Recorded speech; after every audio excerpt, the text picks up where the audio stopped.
सिर्फ 7 दिन, हाँ, चुनाव से ठीक 7 दिन पहले बिहार के मोकामा में एक आवाज हमेशा के लिए खामोश कर दी गई। सवाल है, क्या ये सिर्फ एक हत्या थी या लोकतंत्र के दिल पर चला गया कोई बार? दुलार चंद यादव नाम तो आपने सुना ही होगा। कभी सत्ता की चौखट पर झुकते नहीं थे और ना ही किसी बाहुबली से डरते थे, लेकिन आज उन्हीं का शरीर गोलियों और टायरों के नीचे कुचला हुआ मिला। आखिर सच क्या है? गोली चली या साजिश चली? चलिए शुरू करते हैं बिहार की इस सबसे बड़ी राजनीतिक हत्या की पड़ताल।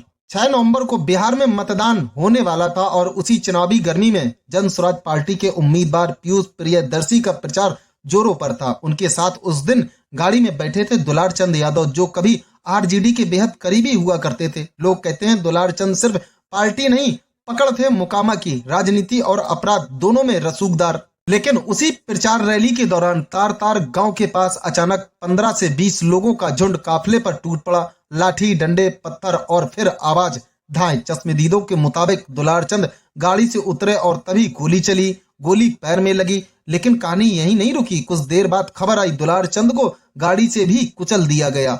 दुलार चंद के पोते रवि रंजन यादव ने एफआईआर दर्ज कराई। नाम दर्ज है अनंत सिंह, जेडीओ उम्मीदवार, जिन्हें स्थानीय लोग बाहुबली कहते हैं। उनके भतीजे रणवीर, करमवीर, छोटन और संजय सिंह। एफआईआर में साफ लिखा गया, हमले का नेतृत्व अनंत सिंह ने किया। हमारे बाबा को गोली मारी गई, फिर कुचल दिया गया। लेकिन जैसे ही ये एफआईआर मीडिया में पहुंची, अनंत सिंह का बयान आया, ये सब झूठ है, हमला मैंने नहीं, सूरज भान ने करवाया। अब बिहार की सियासत दो हिस्सों में बढ़ चुकी थी। एक ओर दुलार चंद के समर्थक सड़कों पर नारे लगा रहे थे, तो दूसरी ओर अनंत सिंह के समर्थक कह रहे थे, हमारे नेता को फंसाया जा रहा है।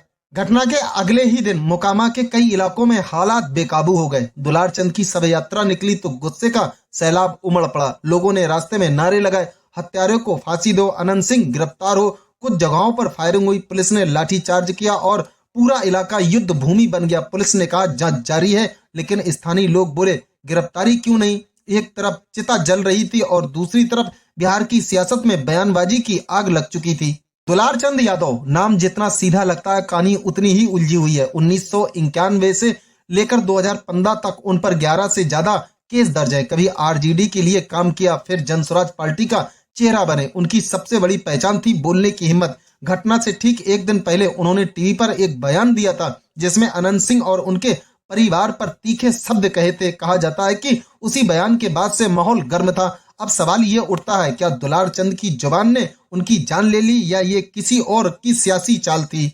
मोकामा बिहार का वही इलाका जहां चुनाव से पहले जाति और बाहुबल हमेशा सबसे बड़ा मुद्दा रहा। करीब 3 लाख वोटर, जिनमें लगभग 24% यादव, 35% ओबीसी और भूमिहार राजपूत धानुक का वर्चस्व।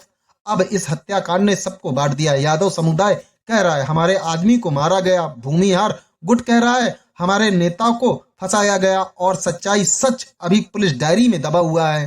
पटना एसएसपी का बयान आया, मौत का कारण अज्ञात है, जांच जारी है। पोस्टमार्टम रिपोर्ट में बताया गया गोली पैर में लगी थी और शरीर पर कुचलने के निशान मिले थे। फिर भी गिरफ्तारी नहीं, ना कोई रिमांड, ना कोई नामजद आरोपी जेल में। विपक्ष ने इस पर बड़ा सवाल उठाया, क्या बिहार में अब हत्या की भी जाति तय होने लगी है? और जन स्वराज पार्टी ने सीबीआई जांच की मांग की। अनंत सिंह बोले, हम वहां नहीं थे, ये सब राजनीति है, सूरज भान ने करवाया, हमें फंसाया जा रहा है। रवि रंजन यादव का जवाब, हमारे पास गवाह हैं, वीडियो है, हमारे बाबा को गोली मारकर कुचला गया। पीयूष प्रियदर्शी जन स्वराज उम्मीदवार ने कहा, हमारे काफिला निशाने पर था, ये चुनावी साजिश है। पुलिस का जवाब, हम जांच कर रहे हैं, जल्द खुलासा करेंगे। लेकिन जनता कहती है जब तक गिरफ्तारी नहीं तब तक न्याय नहीं। मोकामा में लोग अब रात को जल्दी दरवाजा बंद कर लेते हैं। चाय की दुकानों पर सिर्फ एक ही चर्चा है, कौन मारा दुलार चंद को? कुछ कहते हैं सत्ता की साजिश थी, कुछ कहते हैं पुरानी दुश्मनी थी, और कुछ बस चुपचाप है, क्योंकि यहाँ सवाल पूछना भी खतरे से खाली नहीं। बिहार में ये कोई पहली घटना नहीं, लेकिन इस बार मामला चुनाव से सिर्फ 7 दिन पहले का है। और जब लोकतंत्र की सांसें वोटिंग के दिन पर टिकी हो, तो ऐसी गोलियां सिर्फ इंसान को नहीं मारती, भरोसा भी तोड़ देती हैं।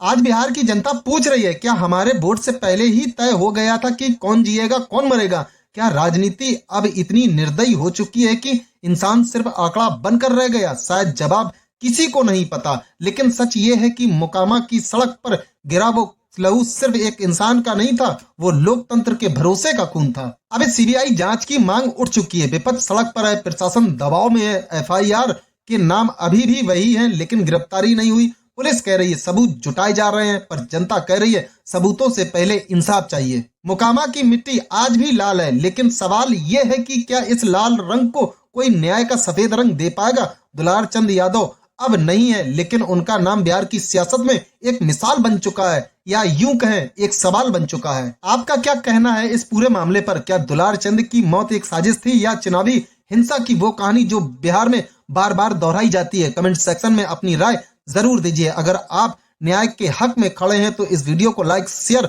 और सब्सक्राइब जरूर करें, क्योंकि सच्ची पत्रकारिता की ताकत आपकी आवाज है।